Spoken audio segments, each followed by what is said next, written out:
Y'all, welcome back to my channel. And greetings from my apartment down in Stephenville, Texas. A small town about, well, a mid-sized town about 90 miles southwest of Fort Worth. Some of the events I typically go to have been canceled already. My church service was still going on, albeit in a Facebook live stream. And I've noticed that there's a lot of panic going around. Particularly, panic at the Costco, hell at the HEB, and walls of cars at Walmart.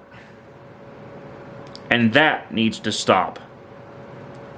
On this episode of Truckin' It, I'm going to discuss common sense. Particularly, I'm going to define it, and I'm going to teach y'all some of the stuff I've learned in my 10 years of driving. And I'm also going to be asking y'all for some prayers. That's right. Now, I don't care what religion or what denomination you are. I know that you've got some sort of prayer method or whatever. Stay tuned. Let's talk about this. And, by the way, leave me comments, likes, and consider subscribing if you want more videos like this one.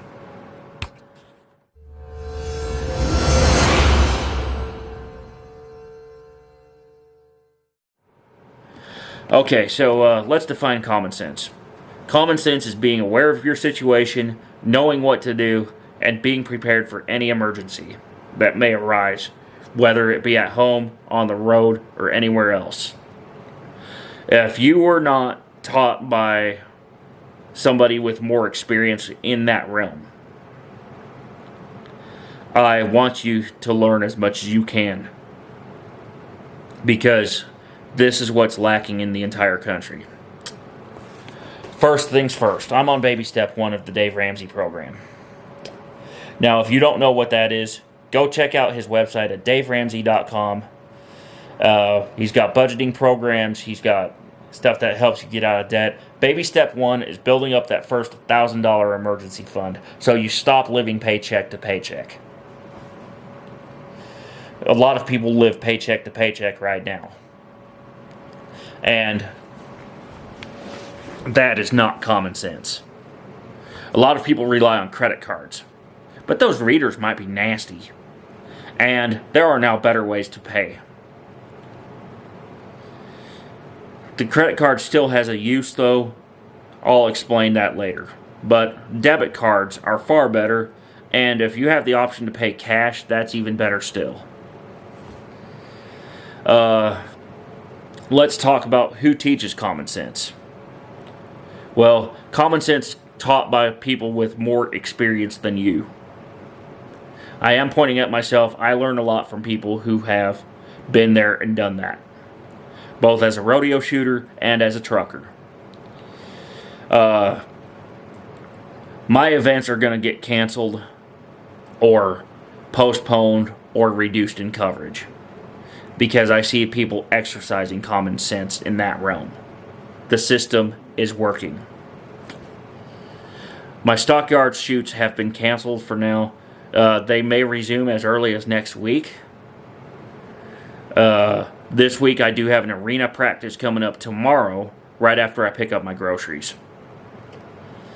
And when I say pick up my groceries, well, how many of you believe this? That you must go inside a grocery store to pick your groceries out. If you're still of that mindset, and you live in a larger town like I do, or a major city, stop the nonsense. Because grocery delivery is here, and it's now. And for those of y'all who do live out of town where you do have to go to the grocery store, by all means try to avoid crowded times. Most of the grocery stores are now only going to be open from 8 to 8 anyway. Think about it, 8 a.m. to 8 p.m. So that way people can get what they need and get on the way home. We're going back in time a little bit, because this will give time for people to restock shelves. Again, the system working. give people time to have a break, and give people time necessary to do what is necessary to service that store. So that we're not in mass chaos, confusion, and panic. Now, many people are saying, oh, this is the government controlling. No, this is the private sector doing what their advisors are telling them to do. And, I mean, the government is one of those advisors, because they have the Centers for Disease Control and the other people that are setting the protocols for this. But a lot of this is also happening voluntarily, as people listen and learn as much as they can about what happened overseas in China and in Europe,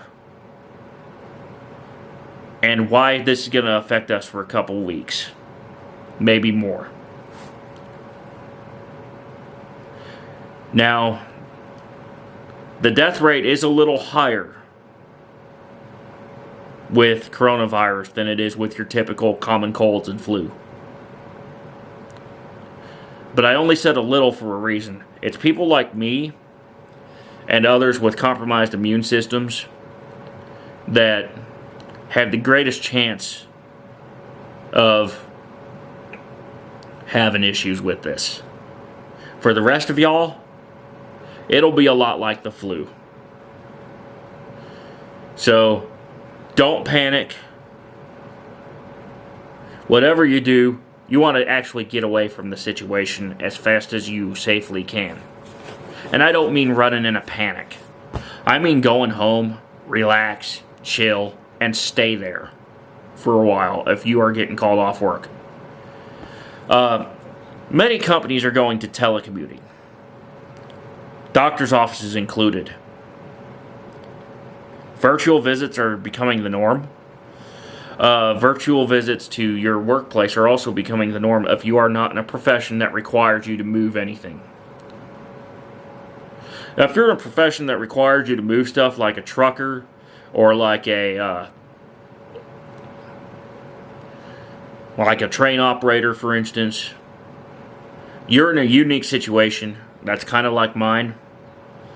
And I urge you to follow your company's procedures and practices and use extraordinary sense. And so that you've gained over your years of driving or operating machinery or whatever, so that you are ready whenever it hits your community. Now, I see a lot of common sense that is not being used also. One of the most common sense things you can do right now is to avoid crowds. Avoid the restaurants. Avoid going inside anywhere. Just stay at home, relax, and stay away. Now, for my particular purposes, I've had a church service already stream their service on Facebook this morning. My pastor's also going to do the same with his midweek message as well. So if you want to, you can check out the Parker County Cowboy Church website. I will link that in the description below. And they also do a lot of this stuff on their Facebook page. I want you all to understand me here when I say stop the crowds. Use another common sense option for you to use, provided that times are available and such, is to use grocery pickup or delivery. Every store nowadays offers that in some way, shape, or form. Now, for some stores, it's contracting with a delivery vendor. For other locals, and this is in the major cities, by the way. So if you live in a small town, you might still have to go to a grocery store. Or if you're ordering non-perishable stuff, you may be able to get it shipped through FedEx or whatever. Amazon. The post office even. they'll be able to all handle it. What I want you to know is that in this situation, in this type of environment,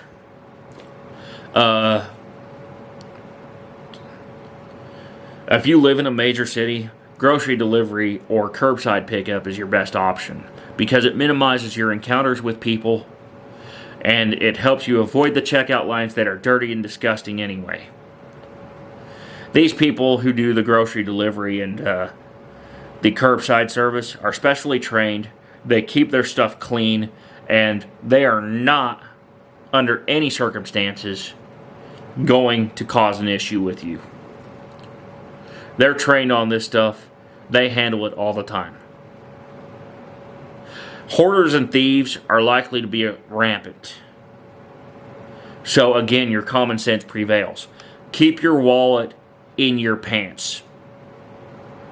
That means if you're a cowboy, maybe consider switching from the back pocket to the front pocket and using a more secure device like a phone in your back pocket. Or just keep your dip in there and that's it. And that's for both grinds coffee pouches and for traditional tobacco style dips. If you are going to defend yourself against thieves also, remember your lock, take, hide. If you're going to go inside anywhere, lock your doors, take as much as you can, hide what you can't, and lock it up. Now, here's some high demand items that are currently getting stolen or getting hoarded. Number 1, toilet paper.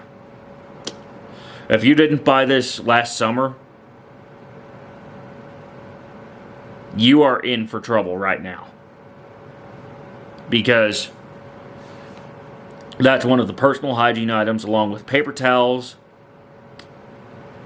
and Kleenex, hand sanitizer, and soap. Those 5 items are critical. But the thieves are also getting smart about the ways to transport those items, and that leaves you hanging. The 6th most stolen item in this outbreak is the Chevrolet brand new Silverado pickup truck. Because a lot of thieves are needing it for parts, to fix stuff that is banged up in the parking lots with these crowded situations. I am mentioning Chevy specifically because just a couple weeks ago it was on the news where guys were breaking into Silverados and just leaving the cab shell out on pavement somewhere in the middle of nowhere. Now this can apply to any pickup truck with keyless entry in particular, but the Silverado is especially vulnerable since it's got that OnStar tracking feature and it's got the keyless start. And they're also doing ECM swaps over there in thief land. That's all I'll call it. So lock, take, hide. That's your first line of defense. If you can lock your vehicles in the garage or have them under some sort of extra security right now, that would be great. Because this is pandemic panic at its finest. Another thing to consider is that, so with staples and even vehicles getting stolen, now's a good time to consider where you live. If you live in the city, you're more vulnerable to this stuff. Now, country boys know already, don't let your guard down. And this is going to be city versus country big time now. Because the people who live in the country are going to be least likely to have this problem. There are coronavirus vaccines available for cattle and for horses and for dogs, but there are not any available for humans yet. There's another thought. Now, why aren't they available for humans? Well, because the Centers for Disease Control and the Federal Food and Drug Administration has not tested their safety on humans. Plus, these animals, with the exception of the dogs, are much, much larger than you or me. And they can tolerate stuff that even the biggest person cannot. So, there's that. And, by the way, this is an undiscovered strain of coronavirus, too. As in, it just recently got found. So, the vaccine might not even work against it until it is tested on humans who don't have it. So, I'm sorry to scare y'all. If any of this sounds scary, leave me some feedback in the comments below. Because, I mean, what's even more concerning is the fact the media is causing everybody to panic. And they're a contributing factor to your lack of common sense. So, turn the TV off for a little bit, as I've done. I get news on my phone anyway. I don't have to worry about watching TV. And if you do watch TV, skip the breaking news channels and go straight to the sporting events or whatever else is on. Go find some old shows somewhere, maybe on Netflix or on Amazon. Go find something to just take your mind away from all this breaking news. Because in the end, you're going to be better for it. And if you do have a trusted news source, which I do in this case, many of them are not telling the truth, no matter how trusted they are. So, get the facts from the situation straight from the horse's mouth. Or in this case, those who have been there. And I'm not talking about your 3-letter and 4-letter news networks. I mean, don't be shy about searching sites like WebMD and Google for more information. Also, search the Centers for Disease Control. They have a lot of answers on there. And whatever you do, just be ready for what happens next. If you have pre-existing conditions like I do, one great option is to use either a drive-through pharmacy or a mail-order pharmacy to refill your medication. Because those will actually be much less vulnerable to the effects of the virus versus going inside and encountering sick people. Again, staying away from the crowds. That's another mention of common sense. And if you're an event planner and you're watching this video, or you're a fellow photographer, now I do note that Matt Culhane was exposed to coronavirus a little bit ago. And by the way, he's a great arena photographer also. If you want to learn more about his situation, hit him up on Instagram. I will provide a link in the description below.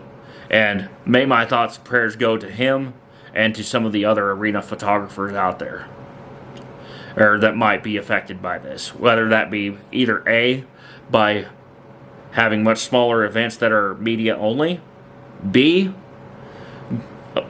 avoiding or having to find ways to avoid crowds yourself, or C, just having your event flat out get canceled. That is just a bad situation to be in. If you see that little rope back there, I'm going to point my camera at the wall. That's the type of event I cover for my local cowboy church. And I've gotten to know some very fantastic people out there. And I think that tomorrow's practice is going to go very well. I may have some photos from it on Tuesday. But I expect that any event that's going on is going to be smaller, more intimate, less crowded, just because of the crowd control procedures. And a lot of towns are saying you have to cancel your events if you have more than 100 people anyway. It's not the state or the federal government that's doing it, it's the towns themselves. So talk with your local government and your local people for more details if you are an event planner and you do have to consider cancellation or whatever. Find out their policies. Again, get that info from the people who run it. Don't just rely on the media.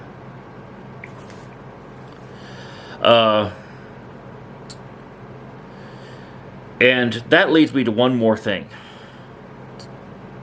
I know this video is getting to be about 20 minutes long.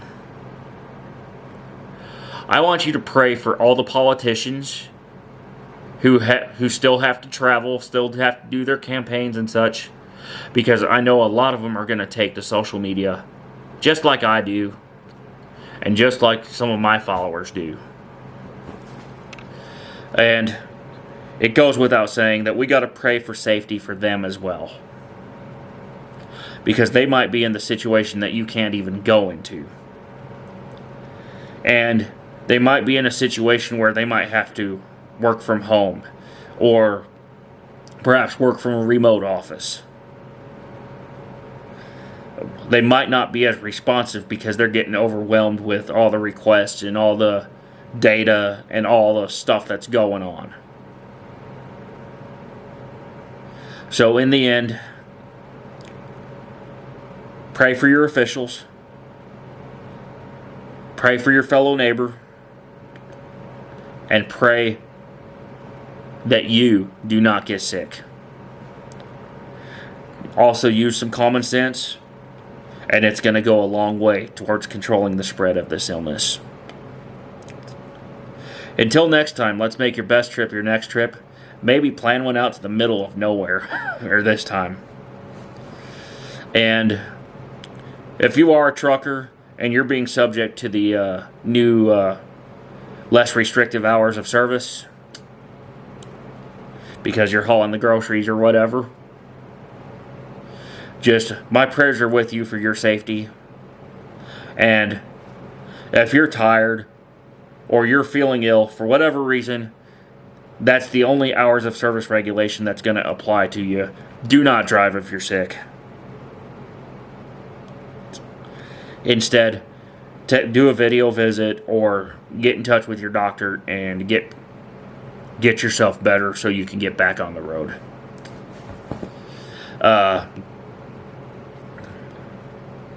I would urge y'all also, if you run a truck stop chain and you're watching this, I know many of y'all over at the big truck stop chains have actually sent me emails about what methods you're using to clean your stores and such. That's all great and well, but I would encourage you to go even further than that.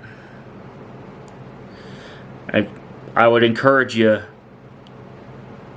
to maybe just have somebody who runs the restrooms all the time instead of relying on your cashiers to do it, and really take a couple of minor additional steps just to make sure everything's clean. And if you're a driver who's doing the nasty behavior, I want to teach you one more skill. If you're brushing your teeth, washing your hands, if you're brushing your teeth, washing your feet, or doing something else, here's one of those staples that will help you if you did prepare. This is a pack of wet wipes. If you bought these earlier in the season, you can safely spit into those if you do not have Kleenex on board. And you really should use those for their intended purpose, since they're not antibacterial. But they can be used to do things like wiping your feet off, so you do not use the bathroom sink for that stuff. I will catch you later, and Y'all have yourself a good day. This is going to be almost a half hour now, so let me just think of some other stuff beforehand. If you want more content like this, I ask again that you like, you share, you comment, and if you want to check out some of my past episodes, you can consider subscribing. If you want to look at some of the work that I do when I'm not trucking, go and check out my website. It's at zackswildwest.space, and there I've got quite a few great pictures on there. You can also check out my Instagram, my Facebook page, and my Twitter page. And I provide those at the beginning of the channel. And for those links, you can just search my name or search at ZTBell21 on those channels, so that I can share some of the pictures I've taken and also help keep you informed on this changing situation in the trucking industry right now. As well as maybe share some more of that common sense that nobody seems to be telling you. And if you want some advice, by the way, I also have something else too. If you call 325-400-1175, I have a Google Fi line that I can use to talk with you in person or over the phone. It does support video calling and such through Google Hangouts and through the phone itself. This is a dedicated line I've set up just for situations like this. So feel free to ask your questions there in the comments below and on my social media channels. Catch y'all later.